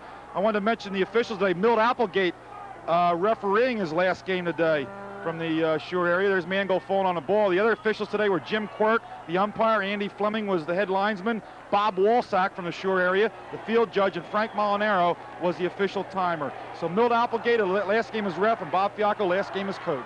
You know, I'd like to mention one thing very briefly here, and that is I think this playoff system has done a lot for Ocean County football. Brick and Ron Signorino's Toms River South teams and now Toms River North proving they can play with anybody in the state of New Jersey. I tell you, I think the A-South League, of course I'm prejudiced, but I think the A-South Football League is the greatest football league in the state. It was proven very, very clearly this year. Brick Township, and of course there's Bob Fiacco hugging everybody, hugging Bobby Baker. If you're going to go out as a coach, go out on top, go out as the state champs, and of course Bobby Fiacco is so happy. There's Coach Warren Wolf coming across the field, a gentleman in every way, and if there is anybody who has elevated the quality of football in Ocean County, I think Warren Wolf more than anybody else. He's made everybody else be a good football coach and a good football team. Ron Signorino, Ken Turpin, and myself, Ken Leake, will be right back with a wrap-up of this championship football game. You see the notorious Mariners of Toms River North. Looking for a new insurance agent? Stop and see the professional, John Hill. Whatever your insurance need, whether it's a new car or your new professional building, John Hill can get you on the road in your new car with a small deposit and easy monthly payments. John Hill Insurance. Call them at 269-0800. Ron Signorino, a great football game. A question of the thing that didn't occur the first time these two teams played. Brick Township made the errors this time. Not all the errors. Toms River North made the errors early in the game, but their great offense, their great defense kept the thing close. And then beginning in the second quarter, Brick began to lose their composure. They began to make some of the mistakes that they didn't make. In the third and fourth quarter, the field position changed. Brick Township had been playing excellent football on field position. And of course, they were not able to do that, particularly in the critical moments of the fourth quarter. You cannot give this strong Toms River North team the football down near the goal line. And of course, I think it was a matter of field position in the fourth quarter. There, of course, you see Coach Bob Fiacco, shaved head. He's ecstatic. He won't come down out of Cloud 9 probably until sometime in the new year. But he's worked very, very hard. He's done an awful lot for Toms River North football. God bless the man. How many years did he coach on your staff, Ron? Well, he came to Toms River South in 1965. And he worked with us as our defensive coordinator until 1973. So he certainly spent a lot of time with us, and I'm very happy to see him go out as a state champ. That's Dan Ellenberger, who you saw for quite a while there, number 80, carrying the Mariner flag all around Giant Stadium here. And there you see the Mariners filing into the locker room after their well-earned win. And Ellenberger, I think, is going to take that flag home and sleep with it tonight, because he's been doing nothing but parading around. Very quickly, here's the recap of the scoring in this great game today. Brick scored first, just the opposite of last week. North scored first last week. North lost the game. Bonavito, a run of 4 yards with 5:07 left in the first period. Panuska's kick, Brick led 7-0. In the second period, Bonavito, a 40-yard touchdown gallop. Panuska's kick, 14-0 Brick with 9:25 left in the first half. North got on the board before the half, 6:23 left. Mangold threw a 26-yard scoring pass to Cassidy, and then Lynn added a kick. The score at the half, Toms River North trailing by a score of 14-7. In the fourth period, there was no scoring in that third quarter. In the fourth period, Bob Mangold, a 1-yard sneak for the score. Then the Mariners lining up to kick the 1-point kick, then called a timeout. Fiacco went on the field, and they went for 2. It was Cassidy running around his right end, just getting inside the flag at the goal line in the corner for the 2-point conversion and the 15-14 North victory. The big play to set up that winning touchdown, Scott Wyatt came up with a fumble at the 16-yard line for Toms River North. They went in 5 plays. And our players of the game for the week, and the final game on Channel 8 for the season, Bob Mangold, Kevin Cassidy, and Joe Ellis. And we want to thank some people here. First of all, I want to thank Ron Signorino.